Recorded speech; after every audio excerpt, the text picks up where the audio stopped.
Assalamualaikum warahmatullahi wabarakatuh. Bismillahirrahmanirrahim. Alhamdulillahirabbil alamin. Wassalatu wassalamu ala asyrafil anbiya'i wal mursalin sayyidina wa nabiyyina wa maulana Muhammadin wa ala alihi wa sahbihi ajmain. Amma ba'du. Al-mukarramun yang saya muliakan, segenap jamaah sholat zuhur seluruhnya tanpa terkecuali, yang walaupun tidak disebutkan namanya satu persatu, insya Allah kita tetap mulia di hadapan Allah Subhanahu wa Ta'ala. Terima kasih kepada Ayahanda Haji Dasril yang telah memberikan waktu kepada saya.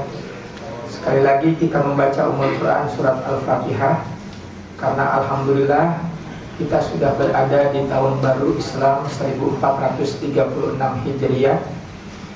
Berarti bertambah usia kita 1 tahun.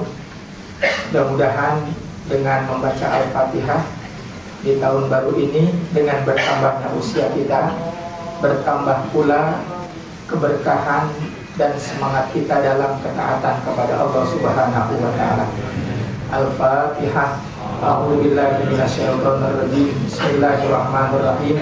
Alhamdulillahirabbil alamin arrahmanirrahim maliki yaumiddin. Iyyaka na'budu wa iyyaka nasta'in. Ihdinas siratal mustaqim. Siratal ladzina an'amta 'alaihim ghairil maghdubi 'alaihim waladdallin. Amin.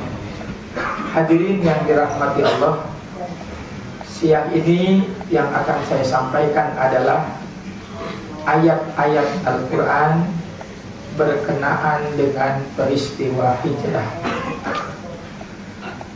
Hijrah Rasulullah itu dilakukan pada bulan Muharram. Berangkat beliau dengan para sahabatnya dari kota Mekah Al-Mukarramah dan sampai di Madinah Al-Munawwarah itu di bulan Rabiul Awal. Berarti perjalanannya 2 bulan, Muharram, Safar, Rabiul Awal. Perjalanan yang panjang, sangat melelahkan dan sangat menguras tenaga. Bahkan tidak sedikit yang tercatat dalam perjalanan itu, banyak mereka yang meninggal dunia di tengah jalan karena lelahnya, capeknya, bahkan juga karena faktor usianya. Pindahnya Rasulullah dari kota Mekah ke Madinah tidak sama dengan pindahnya orang-orang Pertamina ke Bogor. Kalau orang Pertamina pindah ke Bogor, pindahnya elok. Sebelum rumah ditinggal untuk selama-lamanya, sama istri sudah izin, pasang pelang, rumah ini dijual, hubungi nomor sekian. Berarti rumah yang ditinggalkan ada ganti ruginya berupa uang. Kendaraannya, bahkan barang-barang juga dibawa. Tetapi Rasulullah hijrah bersama dengan sahabatnya tidak seperti itu. Betul-betul beliau keluar dengan jasadnya, dengan tubuh dan ruhnya, tidak membawa apa-apa. Kalaupun ada harta yang dibawa, sebatas yang cukup di perjalanan. Kalaupun ada bekal yang dibawa, pakaian yang dikenakan secukupnya. Berarti rumah yang dibangun bersama istri tercinta, usaha, toko, bisnis yang sudah ditanam di Mekah, betul-betul ditinggalkan sama sekali. Berarti mereka pindah dalam keadaan nol. Ketika keraguan itu datang, karena tidak mudah. Kalau saya lemparkan pertanyaan ini, sekarang jangan orang Mekah, hei orang-orang di Pertamina, mau gak pindah model begitu? Jawabnya apa? Mulutnya, bibirnya rada ke depan, makasih Pak Ustadz, kan begitu ngomongnya. Siapa yang mau meninggalkan apa yang sudah dia dapat? Nah, ketika Allah melihat dari sebagian sahabat ada yang sedikit ragu, ragu itu, kok yang sudah ada kami tinggalkan, nanti di tempat yang baru kami kayak apa? Mau kerja apa? Mau tinggal di mana? Nah, Allah menjawab dengan kalimat yang tegas dalam firman-Nya. Bismillahirrahmanirrahim. Ini ada di surat 9 surat At-Taubah. Wa may yuhajir fi sabilillah. Siapa yang berhijrah bersama dengan Rasulullah, yajid fil ardi muragoman kasiran wasa'atan. Jangan khawatir, mereka pasti akan mendapatkan tempat tinggal yang lebih layak, dan mereka akan mendapatkan rizki yang lebih berlimpah. Kemudian ayat berikutnya, wa may yakhruju min buyutihim, siapa yang keluar dari rumahnya muhajiron ilallahi wa rasulihi, untuk berhijrah bersama Rasulullah dengan niat karena Allah, yudrikhul maut, ternyata mereka dalam perjalanan meninggal dunia. Kebanyakan di antara mereka orang-orang yang sudah pilih sepuh dan kaum wanita, karena mereka berjalan kaki. Bayangkan 2 bulan. Jangan membayangkan Mekah Madinah seperti sekarang ini, yang kita dari Mekah Madinah itu cuma 6-7 jam naik bus. Mereka itu berjalan kaki, dan jalan yang dilewati oleh para sahabat dan Rasulullah bukan jalan biasa yang dilewati orang, bukan jalan umum yang sudah dilewati orang banyak lewat situ. Jalan mereka memilih jalan-jalan yang mereka berpikiran bahwa jalan ini tidak akan diketahui oleh orang-orang kafir. Karena mereka pergi, mereka dikejar-kejar, yang tertangkap dibunuh. Maka dipilih jalan-jalan tikus yang tidak mungkin akan terpikir oleh mereka bahwa para sahabat dan Rasulullah jalan semacam itu. Otomatis lebih terjal, lebih berliku-liku, dan lebih berat medannya. Yudrikhul maut. Di antara mereka ada yang meninggal dunia. Apa janji Allah kepada mereka? Faqad waqa'a ajruhu. Allah sudah menyiapkan pahala yang besar di sisinya buat orang-orang yang meninggal ketika hijrah. Lahum, bagi mereka, rizkun karimun. Allah berikan rizki magfiratun, ampunan yang besar, rizkun karim, dan rizki yang berlimpah. Rizki yang dimaksud adalah kehidupan yang jauh lebih baik dari sebelumnya. Nah, ayat ini yang menyemangati mereka, menyemangati mereka untuk ikut berhijrah bersama Rasulullah. Kemudian ditambahkan lagi di surat 8-nya, ya ibadiyalladzina amanu, hai orang-orang yang beriman, yang kalian ikut hijrah bersama Rasulullah, jangan khawatir, jangan takut. Inna ardi wasi'atun fa iyaya ta'budun. Bumi Allah itu luas, tanah Allah itu luas. Kalian tidak bisa diterima di Mekah. Di tempat-tempat yang lain kalian masih bisa tinggal dengan baik. Tapi ingat pesan Allah satu, fa iyaya ta'budun. Di mana saja kamu tinggal, jangan pernah menyembah yang lain kecuali Allah saja. 2 ayat ini yang menyemangati mereka untuk berhijrah. Bapak Ibu yang dirahmati Allah, kita sudah tahu yang berangkat hijrah orang Mekah disebutnya muhajirin. Yang menerima mereka, yang memberikan tempat mereka orang Madinah disebutnya Ansor, orang yang menolong tanpa pamrih. Jadi kalau kita bicara hijrah, kita akan terkagum-kagum dengan pengorbanan 2 golongan ini, orang-orang Mekah dan orang-orang Ansor. Maaf ya, jangan tersinggung. Di 3 ayat yang akan saya sodorkan, kalau dibacanya, direnungkan pelan-pelan, maknanya diresapi ke dalam hati, rasanya kita belum seperti mereka dalam pembelaan kepada Allah dan Rasulnya untuk Islam. Belum ada apa-apa. Coba lihat di surat 3 195. Pujian Allah buat orang-orang Mekah yang ikut berhijrah bersama Rasulullah. Bismillahirrahmanirrahim. Falladzina hajaru, dan orang-orang yang berhijrah bersama dengan Rasulullah sallallahu alaihi wasallam, wajahadu fi sabilillah, dan orang-orang yang berjihad di jalan Allah. Orang-orang yang berhijrah dan orang-orang yang berjihad di jalan Allah. wajahadu fi sabilillah. Kemudian tambahan ayat berikutnya,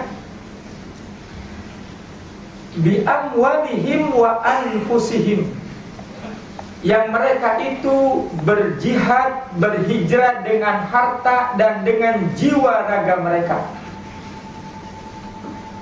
Apa kalimat Allah berikutnya?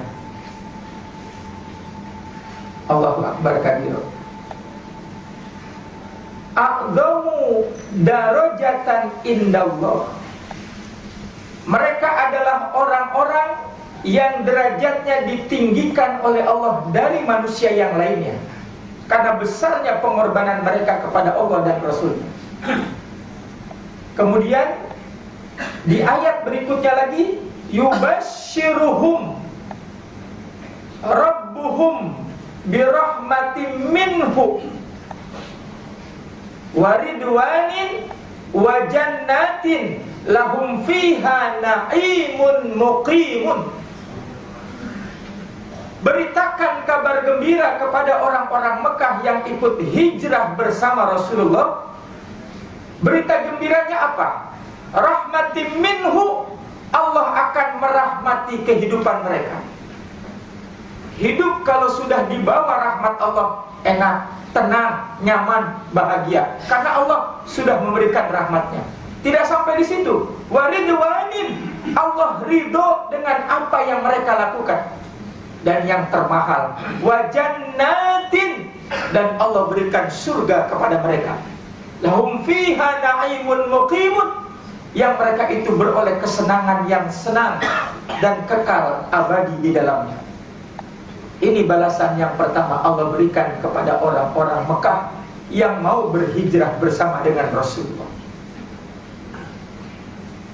Tadi, yang tadi saya baca itu surat 9 ayat 19, ayat 20 sampai 21. Nah sekarang lebih besar lagi balasannya di surat 3 195. Walladzina hajaru, dan orang-orang yang berhijrah bersama Rasulullah, wa yukhrijuna min diyarihim wa utu fi sabili wa qatalu wa qutilu. Orang-orang yang berhijrah bersama dengan Rasulullah, yang mereka diusir atau terusir dari kampung halamannya, karena mereka pindahnya bukan pindah yang nyaman, pindah karena memang begitu kerasnya siksaan orang-orang kafir kepada mereka. Mereka keluar dari rumahnya, utu fisabili, mereka disakiti, wa qatalu wa qutilu, ada kala mereka terbunuh, yang ketangkap diminta untuk melepaskan imannya, mereka tetap dalam keimanan, dibunuh di tempat itu. Dan sekian banyak sahabat yang merasakan siksaan semacam itu. Maka Allah memberikan kepada mereka dua penghargaan yang besar, yang kita belum tentu dapat ini. Yang pertama, la ukaffiranna anhum sayyi'atihim, Allah pasti mengampuni seluruh dosa-dosa mereka. Ini yang paling besar. Dan yang kedua, wala udkhilannahum jannatin tajri min tahtihal anhar sawaban min indillah wallahu indahu husnus sawab. Allah pasti akan memasukkan mereka, semua orang-orang yang berhijrah bersama dengan Rasulullah karena Allah, ke dalam surga yang mengalir sungai-sungai yang jernih airnya, sebagai balasan pahala dari Allah. Dan Allah lah sebaik-baik yang memberikan pahala kepada mereka. Pertanyaannya, kok besar banget balasannya Pak Ustaz? Karena besar pula pengorbanan yang dilakukan mereka. Kita belum sanggup semacam itu.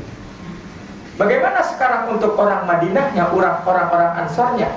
Pada surat 59, berarti surat Al-Hasr ayat 9, Allah Subhanahu wa ta'ala berfirman untuk orang-orang Madinah, walladzina tabawwa'ud dara wal imana min qablihim, dan orang-orang yang tinggal di Madinah, berarti penduduk pribumi, yang mereka beriman min qablihim, sebelum datangnya Rasulullah ke Mekah.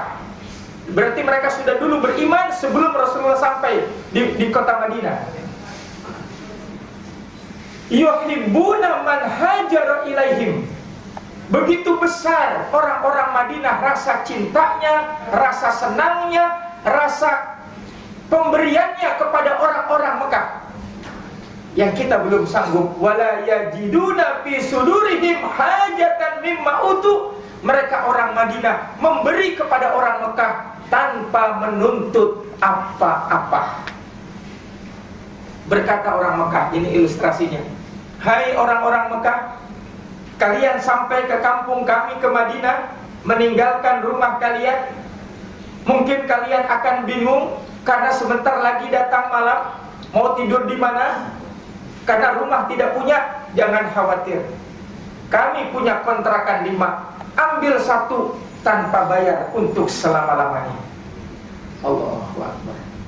Pernah kasih kontrakan orang? Orang-orang Mekah yang kalian tinggalkan kampung halaman kalian bersama Rasulullah. Waktu itu kalian punya usaha, punya toko, punya dagang, punya pasar. Sekarang sampai di Madinah kalian bingung, besok pagi mau kerja apa? Jangan khawatir, ke pasar barang bersama dengan saya. Saya punya 3 toko, ambil 1 gratis tanpa perlu dibayar. Yajiduna fi sudurihim hajatan mimma utu. Memberinya tanpa menuntut imbalan. Ya Allah, jangan marah ya. Belum, iman kita belum seperti orang-orang Madinah, orang-orang Ansor. Kalau kita memberi, maaf-maaf, kadang-kadang ada yang kita harapkan dari dia. Masih ada harapan, masih ada imbalan, tapi mereka ikhlas. Apalagi lanjutan ayatnya yang membuat kita merinding. Apa kalimatnya? Wa yu'siruna ala anfusihim walau kana bihim khasasah. Ya Allah, orang-orang Madinah, mereka itu lebih mengutamakan orang-orang Mekah daripada dirinya sendiri. Ini ada barang nih, orang Madinah punya dia dan dia senang barang ini. Orang Mekah mau dikasih, padahal dia masih memerlukan itu. Datang bapak ke rumah saya, Pak Dedi, Nun Sewu, ada apa? Pinjam uang 1 juta. Saya sambil narik nafas, hati saya berkata, ya Allah, dompet saya benar-benar kosong, gak punya duit sama sekali. Tapi saya gak tega ngelihat bapak pulang ke rumah tanpa membawa uang 1 juta. Ketika masih duduk di ruang tamu, saya izin lewat pintu dapur. Saya ketuk tetangga saya yang kaya. Saya meminjam uang sebesar 1 juta. Yang minjam saya, berarti yang ganti saya. Buat siapa? Buat nolongin orang yang butuh. Itu orang Madinah kayak gitu. Kalau kita dipinjemin begitu gimana nyautnya? Ya Allah mas, sampean nggak tahu diri kali ya, lagi kosong, cari yang lain. Tapi tidak orang-orang Madinah. Dia bela orang-orang Mekah walaupun dirinya itu nggak punya apa-apa. Yuksiruna ala anfusihim walau kana bihim khasasah. Makanya 2 kelompok ini tidak akan pernah ditinggalkan oleh Rasulullah dari dunia sampai akhirat. Wa may yuqasuha nafsihi faulaika humul muflihun. Siapa orang yang diselamatkan dari kebakilan, dari sifat pelit, berarti dermawan kayak orang-orang Ansor, ulaika humul muflihun. Mereka itulah orang-orang yang beruntung. Mereka itulah orang-orang yang bahagia di sisi Allah. Hadirin yang dirahmati Allah Subhanahu wa taala. Inilah sekelumit ayat-ayat Al-Quran tentang peristiwa hijrah. Jadi kalau saya kumpulkan ayat-ayatnya, kurang lebih ada 19 ayat yang berbicara tentang orang-orang muhajirin dan orang-orang ansar. Saya menyampaikan baru sebagian saja. Makanya peristiwa hijrah harus terus diingat dan dikenang, bahwa ternyata kalau iman yang sudah dikedepankan, kalau sudah cinta kepada Rasulullah yang dikedepankan, kepada Allah dan Rasulnya, itu mengalahkan segala-galanya. Mana contohnya? Sebelum hijrah, Rasulullah sudah menyusun perencanaan yang hebat. Jadi nggak asal-asalan. Karena pengalaman dari hijrah yang pertama ke Ethiopia dan yang kedua adalah ke satu lagi apa tuh? Ke Taif. Nah yang ketiga ini lebih matang Rasulullah. Ketika rumahnya dikepung, yang ngepung orang-orang yang mau membunuh, berarti beliau yang jadi target operasinya oleh orang-orang yang siap membunuh. Nabi sudah siapkan anak muda Sayyidina Ali, tidur di tempat tidur Nabi dengan selimut Nabi. Berarti tidurnya mengantarkan kematian. Tapi anak muda yang soleh itu langsung melaksanakan perintah Rasul, tanpa berbasa-basi, apalagi pakai berdebat. Sama seperti Nabi Yusuf ketika ayahnya mau potong, ya abatif al-matub marusata jiduni insyaallah minasabirin. Ayah, kerjakan kalau memang itu perintah Allah, jangan khawatir, insyaallah kami orang yang sabar. Begitupun Sayyidina Ali. Makanya nanti dalam perkembangan waktunya Rasulullah menerima mantunya itu cuma Sayyidina Ali. Karena apa? Udah teruji, pengorbanannya sudah teruji, kesetiaannya sudah teruji, keimanannya sudah teruji, keilmuannya. Siapa yang menolak keilmuan Sayyidina Ali? Makanya begitu dia senang kepada putrinya, Rasulullah dengan lega hati menerima, karena sudah teruji semuanya. Maaf terlalu menggurui, tapi maafkan kalau kalimatnya kurang sopan. Besok nyari mantu begitu, harus teruji dulu. Jangan anak kita demen main jadi aja, ntar repot ujung-ujungnya. Diuji dulu semua pengorbanannya, termasuk imannya. Makanya Rasulullah selamat putrinya dinikahi oleh orang yang sudah teruji dalam segala hal. Rasulullah juga menyusun, sebelum beliau keluar ada anak muda namanya Amir bin Fahir. Maafkan saya kalau kemarin ada yang nonton di Metro TV tahun baru itu bersama dengan Pak Qurasyhab, itu guru saya. Buku-bukunya juga saya banyak baca. Tapi ada bagian yang saya tidak sama dengan beliau, mungkin beda referensi. Beliau menyebut Amir bin Fahirah itu adalah orang yang non muslim, tapi saya mendapatkan data justru itu anak muda yang sudah beriman kepada Allah dan Rasulnya. Tapi ini ngomong di sini aja ya, jangan dikeluarin kemana-mana. Sebagai tambahan saja, Rasul telah menyiapkan Amir bin Fahirah karena anak muda ini yang paling tahu betul jalan yang tidak mungkin dilalui oleh orang banyak. Yang tadi saya sudah katakan bahwa jalan itu bukan jalan konvensional, tapi jalan inkonvensional. Rasulullah butuh orang yang tahu itu, maka tampil anak muda namanya Amir bin Fahirah. Siapa lagi? Beliau nanti akan bersembunyi di Gua Sur selama 3 hari 3 malam. Walaupun Nabi sama dengan kita dari sisi basarnya, perlu makan, perlu minum. Siapa yang mengantarkan makanan itu? Sudah disiapkan seorang remaja putri yang solehah, putra dari orang yang soleh Abu Bakar Siddiq radhiyallahu anhu, yaitu Asma binti Abu Bakar. Keluar menteng makanannya bukan jam 3, masih terang, bukan jam 12, masih siang, bukan jam 11, masih malamnya masih terang. Tapi di jam-jam tahajud yang orang lain itu terlelap dalam tidur. Bayangkan Mekah zaman dulu.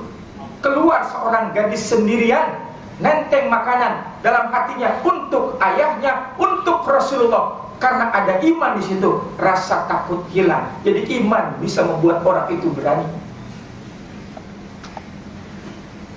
Terus siapa lagi yang tidak boleh kita tinggalkan? Nama Sayyidina Abu Bakar Siddiq radhiyallahu anhu. Orang yang paling setia kepada Rasulullah. Dan Bapak Ibu lebih tahu dari saya, karena sudah banyak referensi yang dibaca. Sayyidina Abu Bakar waktu itu bukan orang biasa, orang hebat. Namanya terhormat, jabatannya luar biasa. Mungkin kalau masuk barisan zaman sekarang, dia masuk salah satu nominasi orang terkaya di dunia. Apa yang dia gak punya? Nama besar sudah, kehormatan sudah, jabatan sudah, harta berlimpah. Pertanyaannya, kok mau dia tinggalkan semua yang dia dapat di kota Mekah hanya untuk menemani Rasulullah hijrah? Dua jawabannya, di situ ada iman, di situ ada cinta, dan ada lagi satu kalimat yang tersembunyi apa? Hakikat hidup itu adalah pengorbanan. Jalan nemenin Nabi, Pak.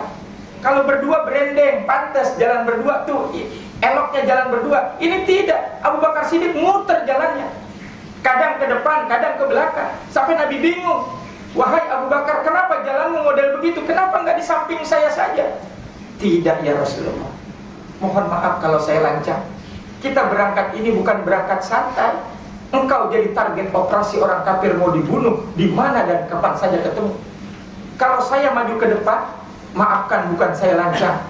Hati saya berkata, seakan-akan di atas bukit ada pemanah-pemanah kafir Quraisy yang siap melemparkan busur dan anak panahnya ribuan ke dadamu. Maka sebelum anak panah itu masuk menembus dadamu, aku maju ke depan, biar aku yang tertembus panah-panah mereka. Amut wala tamut ya Rasulullah, biarkan aku yang mati, asal jangan engkau yang mati ya Rasulullah. lari ke belakang. Kenapa kau ke belakang? Hatiku berkata, ya Rasulullah, di balik bukit aku berasa terlempar tombak yang jitu, melemparkan tombaknya ke arah dadamu. Sebelum dadamu tertembus tombak mereka, aku mundur ke belakang, biar dadaku yang tertembus tombak itu. Cukup Abu Bakar saja yang mati ya Rasulullah, asal jangan engkau, karena engkau masih ditunggu oleh banyak orang sedunia. Bahkan Islam itu belum kemana-mana. Engkau yang paling mulia, aku tidak berarti apa-apa. Allahu Akbar kabira. Waktu masuk ke Gua Sur, bayangkan, capek Pak. Dari Mekah ke Madinah nggak langsung menuju ke Madinah, Nabi putar balik tuh, supaya tidak terkejar, putar balik. Sasaran pertama bersembunyi di Gua Sur, menghilangkan jejak. 3 hari jalan jauh. Walaupun Nabi sama dengan kita dari sisi kemanusiaannya, capek lelah. Rasulullah berkata malam kedua, wahai sahabatku, maafkan aku, badanku sakit, pada pegel kalau bahasa Betawinya. Sudikah aku tidur di pangkuan? Kehormatan besar untuk sahabat Abu Bakar. Langsung dia buru-buru duduk kayak kita tadi, duduk di antara 2 sujud. Silahkan ya Rasulullah, kebanggaan, kehormatan buat saya bisa memangku tubuhmu yang mulia. Rasulullah sandarkan kepalanya di kedua paha Sayyidina Abu Bakar, menunjukkan begitu eratnya 2 sahabat ini, dari hati sampai ke hati. Ya Allah, tidak ada jarak. Kalau boleh saya tambahkan ini kalimat dari saya. Ya Rasul, izinkan saya sambil engkau memejamkan matamu, aku urut bagian-bagian tanganmu yang lelah, kakimu yang lelah, sampai Rasulullah terlelap tidur. Di saat Rasulullah terlelap tidurnya, bersamaan itu masuk ular berbisa. Sasarannya kaki sebelah kiri Sayyidina Abu Bakar, langsung digigit, nggak pakai basa-basi lagi. Ya Allah, udah ngerasain digigit ular belum? Na'udzubillah, jangan sampai. Yang gigit ular berbisa itu jangankan digigit, kita digituin aja, tersentak. Harusnya begitu Abu Bakar Siddiq, tersentak, kaget, teriak, sakit. Tapi semua rasa sakit itu ditelan ke dalam hatinya, karena dia tidak mau bergerak. Dia tidak mau membangunkan Rasulullah yang sedang lelap tidur di pangkuannya. Begitu dia hormati Rasulullah, begitu dia banggakan Rasulullah. Rasa sakit itu dia tahan. Cuma yang dia nggak tahan adalah tetesan air mata, karena ngerasa sakit gigitan itu. Dan Rasulullah baru tersentak sadar dan tahu bahwa Sayyidina Abu Bakar itu digigit ular ketika tetesan air mata jatuh ke pipinya. Bangun Rasulullah mendusik. Wahai sahabatku, apa yang membuat kau menangis terisak-isak? Maafkan ya Rasulullah, kalau air mataku membuat engkau terbangun dari tidur. Ditunjuk kakinya, aku digigit ular. Kaget Rasulullah. Kenapa nggak bilang dari tadi? Aku nggak mau bangunin engkau ya Rasulullah. Rasulullah membuka tangannya. Bismillahi tawakkaltu 'ala Allah. Ini doanya nih, boleh dipakai. La ilaha illallah wallahu akbar. La ilaha illallah wahdahu, la ilaha illallah la syarikalah, la ilaha illallah lahul mulku wa lahul hamdu, la ilaha illallah wa la haula wa la quwata illa billahil aliyyil azim. Beliau berludah, diusap ke luka bekas gigitan ular. Detik itu juga sembuh seperti sedia kala. Ludah Rasulullah. Bagaimana kalau kita yang meludah? Karena lain urusannya itu ya, makomnya beda. Sebegitu, dan ujungnya ini masih ada 2 menit lagi Pak. Begitu dekatnya sahabat Abu Bakar Siddiq menaruh cinta dan hormatnya kepada Rasulullah. Makanya namanya diabadikan, tidak cuma di dunia saja, sampai di akhirat. Di akhiratnya, yang pernah haji umrah, kan kalau ziarah ke makam Rasul, di dalam makam Nabi itu ada 2 sahabat yang mulia, Sayyidina Abu Bakar Siddiq dan Sayyidina Umar. Cintanya di dunia sampai di kuburnya pun bersanding dengan Rasulullah. Di dunianya mana? Setiap kali kita sholat, nama sahabat Abu Bakar kita sebut pada gerakan kita iktidal. Sami Allahu liman hamidah. Nanti lihat dalam hadisnya. Sami Allahu liman hamidah itu kan artinya Allah telah mendengar liman hamidah kepada orang yang telah memujinya. Orang berarti manusia. Mannya siapa? Mannya itu adalah sahabat Abu Bakar Siddiq. Ketika dia merasa bakal ketinggalan nih 1 rakaat bersama Rasulullah, dia lari sekencang-kencangnya, air matanya sudah nangis. Ya Allah, jangan sampai saya ketinggalan takbiratul ihram. Itu sahabat zaman dulu, menangis ketinggalan 1 takbiratul ihram. Ya, kadang-kadang sholat ditinggalin, nyengir-nyengir saja, nangis. Begitu masuk ke barisan Rasulullah, ternyata Rasulullah jadi imam, baru pindah gerakan dari berdiri menuju ruku. Nah, itu dalam madzhabul arba'ah. Kalau imam baru pindah ruku, cepat-cepat masuk barisan, takbir niat yang sempurna, baca Fatihah secukupnya, kejar rukuknya. Berarti dia dapat 1 rakaat walaupun Fatihahnya nggak sempurna. Makanya bersyukur, alhamdulillah, makasih ya Allah, Engkau kabulkan permintaan saya, tidak tertinggal 1 rakaat bersama Rasulullah. Ketika Rasulullah ruku, datang malaikat Jibril memberikan instruksi dari Allah, wahai Rasulullah, kalau kemarin kau bangun dari iktidal kalimatnya sama Allahu Akbar, maka hari ini oleh Allah disuruh dirubah. Kalimatnya seperti apa? Sami Allahu liman hamidah.